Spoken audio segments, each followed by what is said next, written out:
Good day, viewers.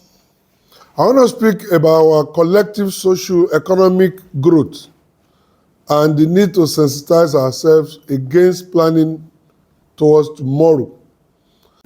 I don't know how many people have seen one circular going around of late. And if you conclude that this circular actually triggered my comment here today, you may not be far from the truth. And what is the circular talking about? Let me just share a little bit of it with you among others. And it starts thus: from Ebute Metta through Yaba, Shomolu, Ikeja, Aja, and even in the heart of the state, Lagos Island, new housing estates are fast rising. Developers are buying old family houses, shops, underdeveloped plots of land. They are building modern structures, including hotels, shopping malls, etc. Developers have moved to rural areas as well, like Ikorodu, Ikose, Ijere, Imota, Eredu, Epe, Ibeju, Lekki, Sangotedo, etc. and buying up every available land, and so on and so forth. Now, where I'm going is, when I read this thing, I didn't really pay attention to it like that. I just believe it's one of those things that circulate from time to time. But recently too, I was on my way to Ekpe, and I passed through Itoiki, that's through Ikorodu, Itoiki, en route Ekpe.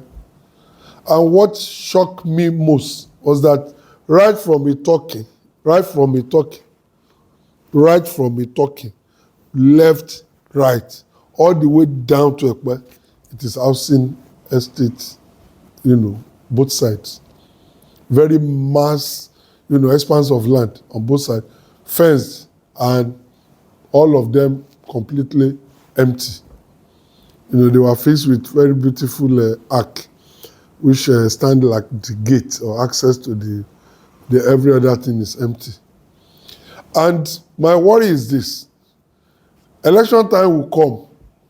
It is always easy for us to start claiming that Lagos is for us, or Lagos is for the Lagosians, just like every other community or state or city or town belong to their respective indigenes.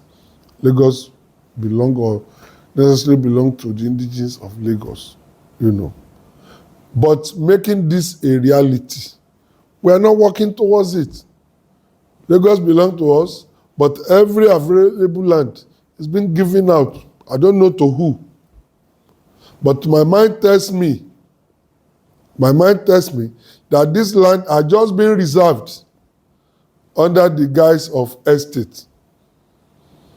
Because I don't know how many people, if you talk of estates in Nigeria, let me tell you the secret. Estates are not really meeting up with any housing need of an average Nigerian. Most of them are being purchased by those who are already fully sheltered.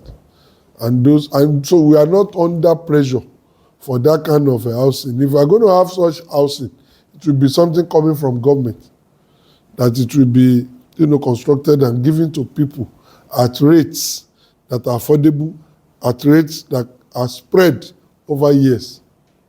That is not the case. Existing houses in different estates, go and price them, whether they are meant to meet the need of anybody under pressure for shelter. So these lands are being secured down against the future. And whosoever owns the land will, of course, own what is on it. I don't know how much we want to pay attention to this. We may not have a right to how somebody deal with his property. Yes, I own this land and I wish like selling it. There's no problem about that.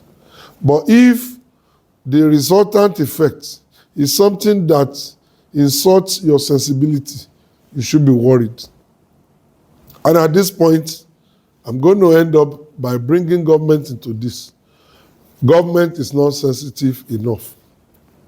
Because apart from the issue of owning land or not, there's nowhere, places are planned in this manner. There's nowhere. These lands, every section of any community is designated for different purposes.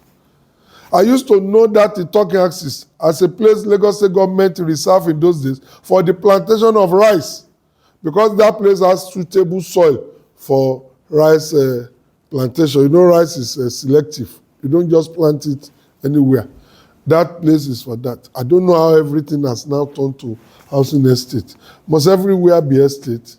Can't we have reserved land? Can't government take over all these places?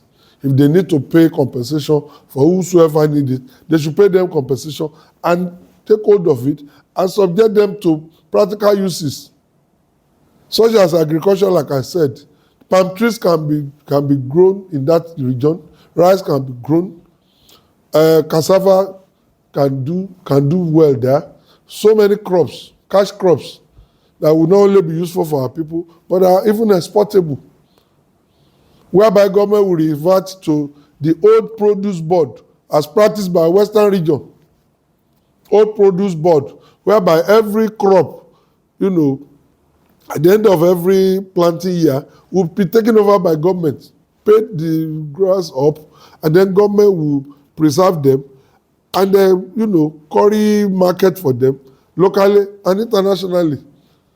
We will not only be, meeting up with our agricultural needs, we will also be making some foreign bucks from there, which will now put relief on our exchange rate pressure.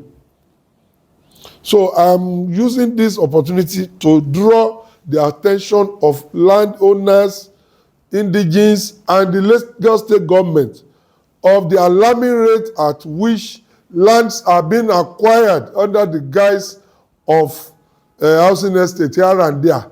There are too many. Government should not continue to open its eyes and allow to continue. We should plan for the future. We should plan for the future. When in the future, where are we going to fall back to in terms of land for whatever needs that will arise in the future? So I'm using this opportunity to appeal to the Lagos State government, directly to Mr. Babajide Olusola Sanwo-Olu, that something must be done along that corridor. I'm stressing the corridor because that's where I come from. I'm an Ekpe man. And I know the same thing is happening along the Lekki corridor. The same thing is happening. Even in the heart of Surulere, everywhere in Lagos, in Festac, this acquisition is alarming. We must be sensitive to developments like this. It's not everything that is left open to law. Yes, the law allows anybody to acquire anything, but we should know better. And everybody listening to me know what I'm talking about, so that tomorrow we will not collectively cry. Thank you very much.